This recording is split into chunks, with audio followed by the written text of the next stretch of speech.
bienvenue dans cette nouvelle vidéo que je filme très en retard parce que je filme cette vidéo, on est en octobre 2025 et la vidéo s'appelle lecture du quatrième trimestre 2022. Voilà, quelle justification j'ai à apporter? Aucune, à part une très mauvaise organisation de ma part, me laisser déborder par le temps, un déménagement, parce que cette vidéo j'aurais dû la filmer pendant ma coloc. Je suis partie de cette coloc entre-temps, je suis retournée vivre chez mes parents pendant un peu plus d'un an. J'ai acheté un appartement que j'ai retapé toute seule. À ce moment-là, il m'est arrivé 2-3 péripéties de vie entre-temps entre les deux, comme la mort de mon petit chat, avec qui j'ai partagé quasiment 16 ans de vie. Donc voilà, l'un dans l'autre, j'ai aussi reperdu des proches entre-temps. Comment dire? La vie a été plutôt chaotique, mais là, j'ai décidé de reprendre tout ça en main. Donc je reprends tout ça en main. Je ne sais pas quand tu verras cette vidéo, mais peut-être que si tu la vois... Normalement, il faudrait la voir avant décembre. Donc je peux annoncer dans cette vidéo que cette année, je me tiens au Vlogmas et cette année, je vais les filmer et les monter en temps et en heure. Et tu auras le droit de me call out si je ne le fais pas. Mais du coup, voilà, la vie a été chaotique, mais j'ai décidé de rattraper mon retard en te montrant du coup aujourd'hui dans cette vidéo quelle lecture j'ai eue du coup pendant mon dernier trimestre de 2022, donc entre octobre et décembre. Le premier livre que j'ai lu, du coup, c'est ce livre-ci, Je pense trop, de Christelle Petit-Colin, qui est un livre que ma psychologue m'avait conseillé à l'époque. Je dis avait parce que ce n'est plus la psychologue par laquelle j'ai décidé d'être suivie. Voilà, elle est très sympa, elle fait très bien son taf, elle m'a beaucoup aidée pendant 3 ans et demi. Mais actuellement, ce qu'elle apporte n'est plus ce que je recherche. Donc, j'ai fait la paix avec ça et je lui ai dit que je ne la verrai plus. Voilà. Et en fait, en gros, ce livre-là, ça m'a beaucoup aidé à l'époque où on était en train d'essayer de me diagnostiquer HPI, HPE, TDA, TDAH, etc. Et du coup, ben, ce livre m'a donné quelques clés pour mieux me comprendre moi-même et gérer les choses avec moi-même. Et en même temps, bah, il m'aidait à canaliser des choses que je n'arrivais pas à canaliser, que je ne comprenais pas pourquoi je fonctionnais de telle manière. Pour moi, c'était pas logique, ça faisait aucun sens. Ce livre a pu me permettre de me donner quelques clés, quelques réponses à mes questions. Et c'est toujours sympathique, donc il reste dans ma bibliothèque, très sympathique, qui m'a bien servi. J'aime beaucoup. Le deuxième livre que j'ai lu, voilà celui-ci, mon Dieu, quel bonheur. Le manuscrit inachevé, qui fait partie de la trilogie des Caleb Traxman. Donc, trilogie des Caleb Traxman qui commence du coup par Le manuscrit inachevé que j'ai lu en deuxième, suivi par Il était deux fois que tu peux lire en one shot que j'ai lu en premier, suivi de Labyrinthe qui arrivera dans une vidéo à venir parce qu'effectivement, en fin 2022, Labyrinthe n'était pas sorti. Donc à l'époque, ce n'était qu'une duologie. Mais le manuscrit inachevé, je me souviens, je l'ai lu au travail. D'accord, je l'ai lu au travail parce que c'était un poste où j'étais plutôt polyvalente et indépendante, où j'étais pas surveillée, où j'avais pas de caméra sur ma tête. J'avais juste un vigile qui tournait de temps en temps à côté, mais il savait comment j'étais, comment je travaillait et tout, donc il savait que s'il y avait quoi que ce soit, je l'appelais tout de suite. Et j'ai jamais eu besoin de l'appeler parce que tout allait bien. Mais du coup, j'ai lu le manuscrit inachevé qui du coup a répondu à beaucoup de questions que j'avais à la fin d'Il était deux fois. C'est une enquête magistrale. C'est une enquête magistrale, c'est un livre qui m'a plongée dans une lecture à un point où quand du coup à ce poste-là, quand des clients venaient me déranger pour du coup acheter les produits que je vendais qui n'étaient disponibles que vers moi à la vente, parce que j'ai un peu dans une vente annexe au magasin, j'étais presque déçue d'être dérangée parce que du coup ça me coupait dans ma lecture, je prenais des bouffées de colère parfois. Ce livre, comme tous les Franck Tillier, je pense que vous commencez à le savoir depuis le temps que je vous parle de lui, mais c'est vraiment mon auteur de thriller préféré parce qu'il est là, il te fait une intrigue, il la ficelle tellement bien, il joue avec ton cerveau. Tu penses avoir une piste et en fait, ben, quand tu te dis ah c'est bon, ça y est, c'est ça, et il y a une autre qui apparaît et tu comprends pas trop d'où c'est vient, mais en même temps tu te dis mais maintenant qu'elle est là, mais oui, mais c'est évident, ça ne peut qu'être ça. Et il joue comme ça avec ton cerveau, il joue comme ça avec tes nerfs et tu vois, tu crois voir où le livre va aller et en fait à la fin il va pas du tout là où tu pensais qu'il allait. Et c'est quelque chose que j'aime vraiment beaucoup dans l'écriture de Franck Tillier. Et il a fait ça avec le manuscrit inachevé. Il avait fait ça aussi avec Il était deux fois à l'époque. Train d'enfer pour Ange Rouge, le premier que j'ai lu de cet auteur qui a été un coup de cœur magistral où j'ai fait le livre avec un plot twist qui m'a explosé le cerveau et des frissons qui m'ont parcouru tout le corps tellement je me suis dit mais cette écriture elle est incroyable.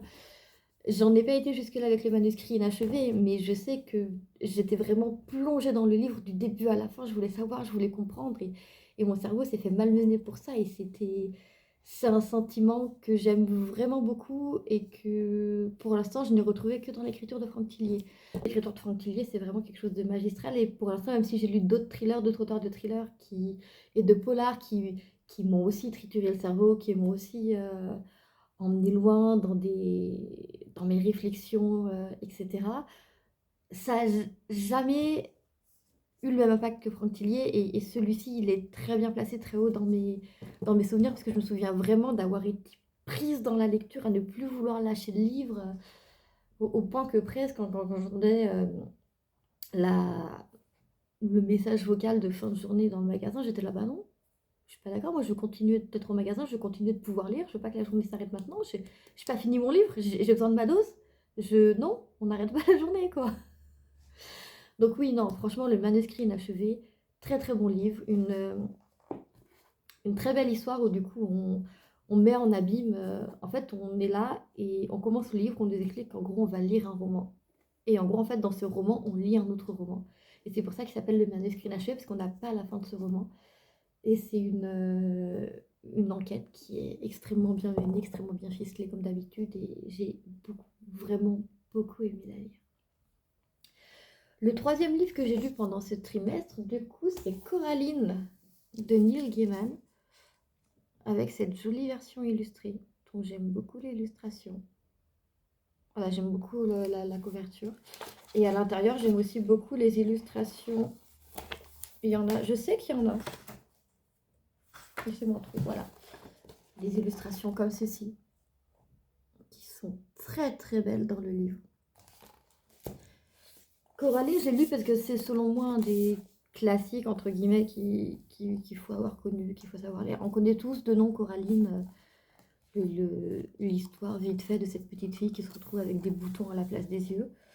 Mais je n'avais pas vraiment lu l'histoire telle qu'elle, donc là j'en ai profité. Je me suis procuré cette édition illustrée par Aurélie Néret, qui est très très jolie. Et c'est là que je me suis rendu compte que j'avais jamais rien lu de Neil Gaiman. Et en fait, j'aime beaucoup sa plume. Donc, je pense qu'il y a moyen que je me penche sur d'autres de ses ouvrages, maintenant que j'ai découvert sa plume et que j'aime beaucoup ce qu'il écrit. Vraiment, la beauté de cette couverture,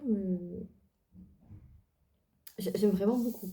C'est donc voilà, c'est l'histoire de Coralie, comme on connaît tous, très sympathique. Enfin, très sympathique, non, mais voilà, c'est l'histoire de Coraline, cette petite fille qui se retrouve à être plongée entre deux mondes, entre guillemets. Et c'était sympa à lire. J'ai pas passé un excellent moment, j'ai pas passé un mauvais moment non plus. C'est une lecture sympathique comme une autre, tout simplement. Le quatrième livre que j'ai lu, du coup, c'est Cher connard de Valérie Despentes. Alors celui-ci, c'était un pari osé. En fait, j'ai lu le titre, je me suis dit c'est quoi ça? Je l'ai vu au boulot en fait, j'ai lu le titre, je me suis dit c'est quoi ça? Et j'ai lu le résumé que je vais vous lire. Et en lisant le résumé, je me suis dit il faut que j'achète ce livre, je veux comprendre ce qui se passe. Le résumé. J'ai lu ce que tu as publié sur ton compte Insta. Tu es comme un pigeon qui m'aurait chié sur l'épaule en passant. C'est salissant et très désagréable. Ouais, je suis une petite baltringue qui n'intéresse personne et je couine comme un chihuahua parce que je rêve qu'on me remarque. Gloire aux réseaux sociaux. Tu l'as eu, ton quart d'heure de gloire. La preuve, je t'écris. J'ai lu ça, je me suis dit, mais c'est quoi ça? Il faut que je lise, il faut que je découvre cette histoire. Et en fait, ce petit passage qu'on a en guise de résumé, c'est littéralement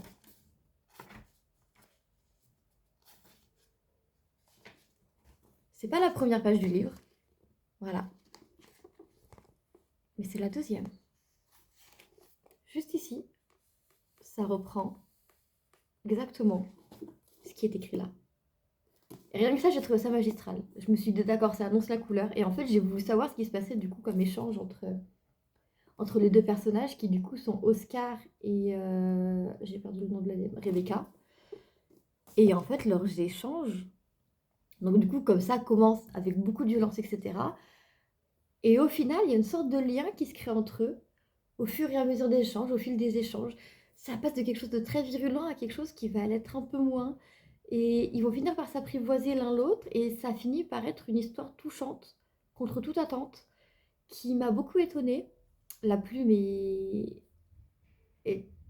Valérie Despentes, pour moi, est très bien, dans le sens où elle n'a pas peur d'être crue, elle n'a pas peur de dire les termes, elle n'a pas peur de dire les choses et d'incarner ses personnages et de modeler ses personnages de manière à ce que on veut faire croire que les personnages sont crus, on va le faire croire, ils vont être crus, point. Il n'y a pas de faux semblant, il n'y a pas de faux artifices, il n'y a pas de on va faire semblant que le personnage soit un personnage qui parle cru, mais qui au final assume pas trop. Non, là c'est assumé, les termes sont posés, les faits sont faits.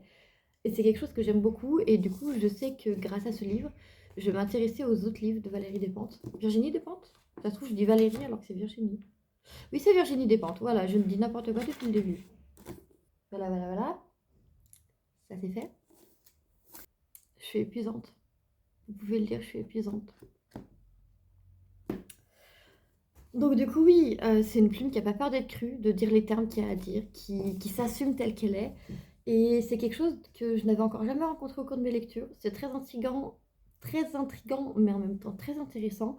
Et je pense que du coup, je vais ajouter plus de livres de cette autrice, du coup Virginie Despentes, dans ma wishlist et dans mes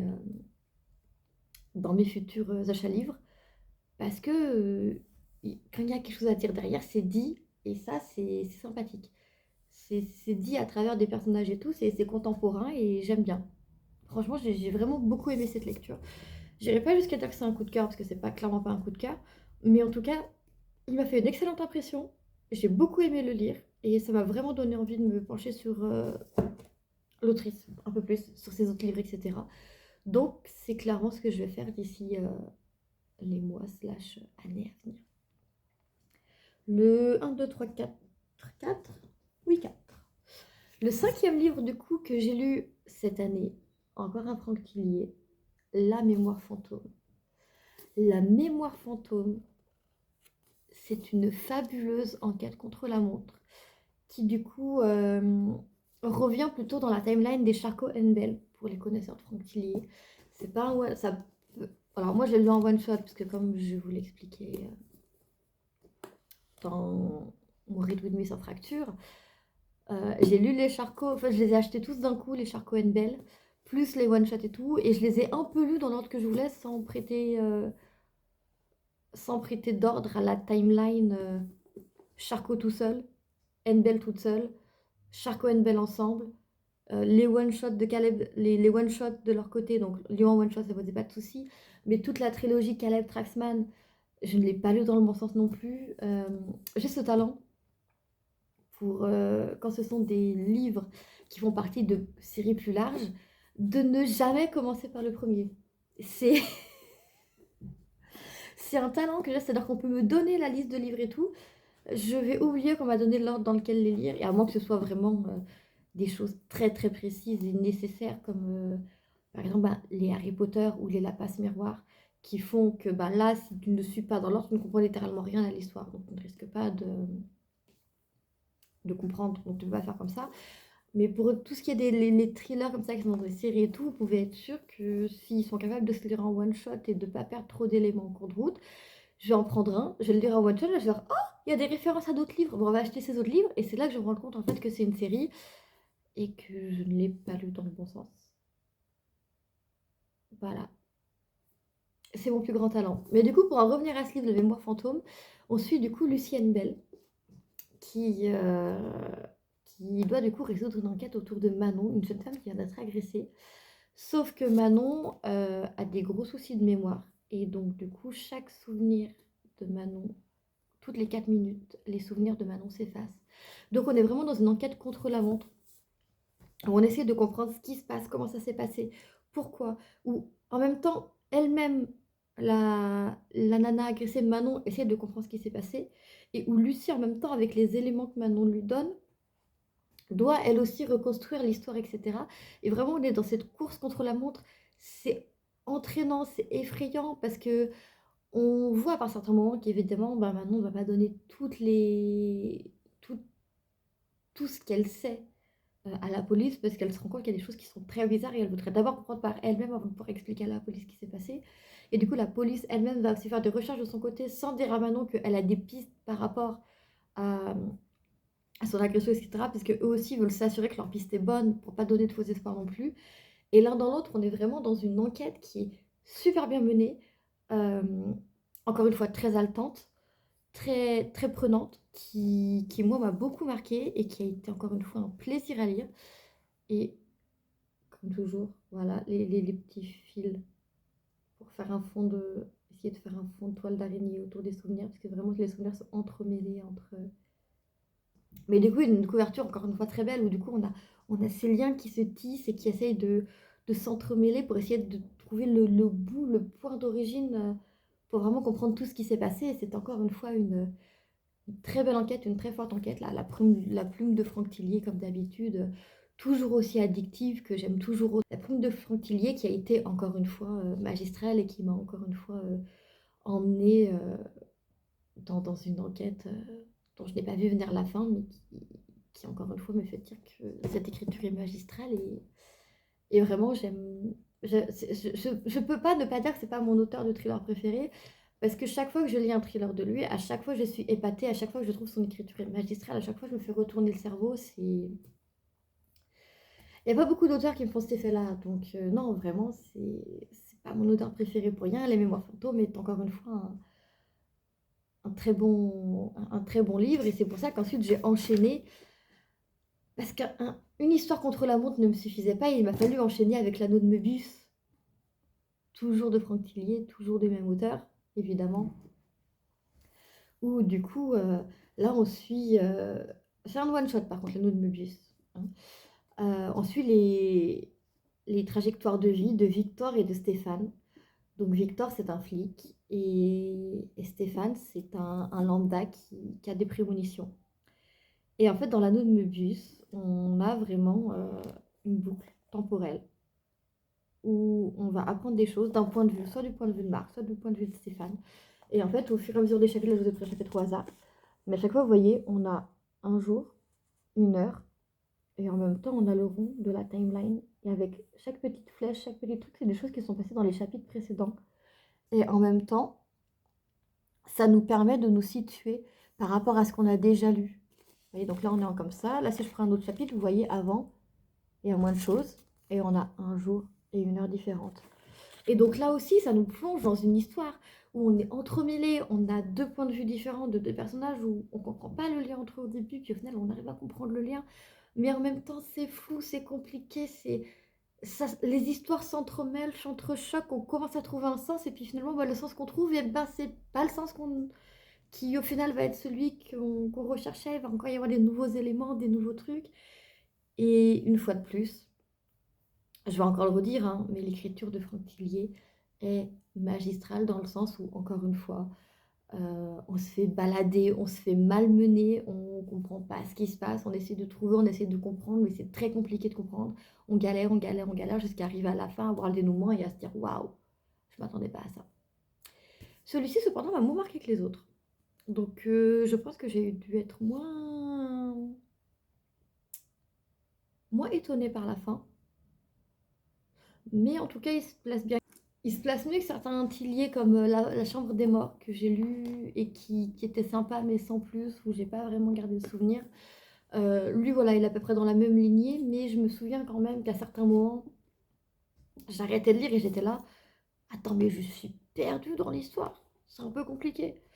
Donc oui, effectivement, là, si on ne fait pas bien attention à quel jour on est, à quelle heure, en fonction de la timeline de l'anneau, juste ici, c'est vrai que ça peut être compliqué à suivre. Mais si on prend bien le temps de se concentrer et de suivre tous les éléments, c'est encore une fois une très bonne enquête. Parce que je me souviens l'avoir lu et avoir été plongée dans la lecture. Et même si je ne comprenais pas à certains moments, à certains passages, du coup, je devais relire certains chapitres pour me resituer où on était dans la timeline.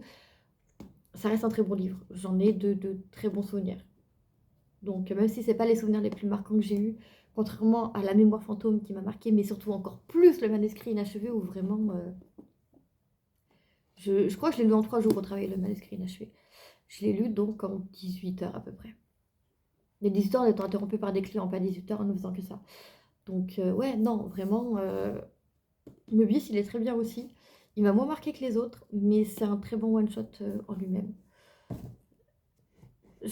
Attendez, faut que je regarde. Est-ce que je vous avais déjà parlé de Rêver ou pas? Il me semble que oui. Laissez-moi vérifier. Oui, je vous ai déjà parlé de Rêver.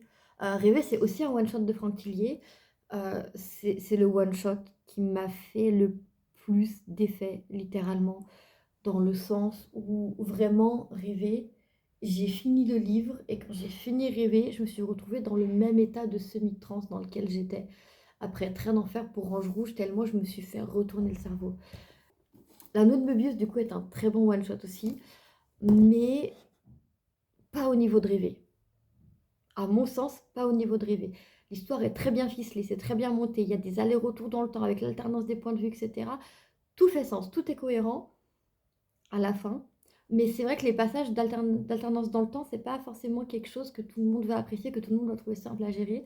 Et je comprends que ce soit pas adapté pour une lecture à tout le monde, mais si tu es prêt ou si tu es prête à te lancer dans une lecture avec 2 points de vue et des alternances de temps, franchement, vas-y. Parce que l'anneau de Möbius, il va te faire voyager, il va te retourner... Enfin, il va pas retourner le cerveau, mais il va bien te faire des nœuds dans le cerveau, tout comme j'aime dans mes thrillers. J'aime soit qu'il me fasse des nœuds dans le cerveau, soit qu'il m'explose le cerveau à la fin, soit qu'il soit très gore. Si t'en as qui regroupent les trois, comme on peut le faire Train d'enfer pour Ange Rouge et Rêver. Rêver n'est pas très gore, mais Rêver est très violent psychologiquement. Donc c'est pour ça que j'ai beaucoup aimé, puis surtout le retournement de cerveau à la fin. Mais oui, en soi, l'anneau de Mobius qui est aussi un one-shot, donc on va comparer quand on parle entre eux, comparons des one-shots, comparons Rêver et l'anneau de Mobius. Ce sont tous les deux de très bons one-shots. J'aurais toujours une préférence pour Rêver, mais l'anneau de Mobius est un très bon one-shot, avec des alternances dans le temps qui peuvent parfois être difficiles à suivre si tu n'es pas préparé, si tu ne le sais pas. Mais maintenant que je te l'ai dit et que tu le sais, si c'est quelque chose qui te tente, vas-y, fonce. Parce que c'est un Franck Tillier et je ne peux pas ne pas te recommander un Franck Tillier alors que j'adore la plume de cet auteur. Et c'est du coup avec ce livre, qui n'a pas été un coup de cœur, mais qui n'a pas été non plus... Je vois la couverture et je me dis, mince, c'est quoi l'histoire? Parce que j'ai certains livres dans ma bibliothèque, je les vois, je regarde la couverture, j'en fais, je sais que je t'ai lu, mais je sais absolument pas de quoi tu parles. Je leur relis le résumé et je suis là, je me souviens pas de quoi tu parles. Le résumé me dit rien, c'est terrifiant. Mais du coup, voilà. C'est sur l'anneau de Möbius que finit du coup cette vidéo de mes lectures du dernier trimestre de 2022, donc octobre, novembre, décembre. Le jour est en train de finir de se tomber, je filme vraiment là à la tombée de la nuit, il est 17h25, c'est terrifiant, donc je vais me terminer de conclure cette vidéo pour, pour ne pas avoir trop de montage à faire sans allumer la lumière.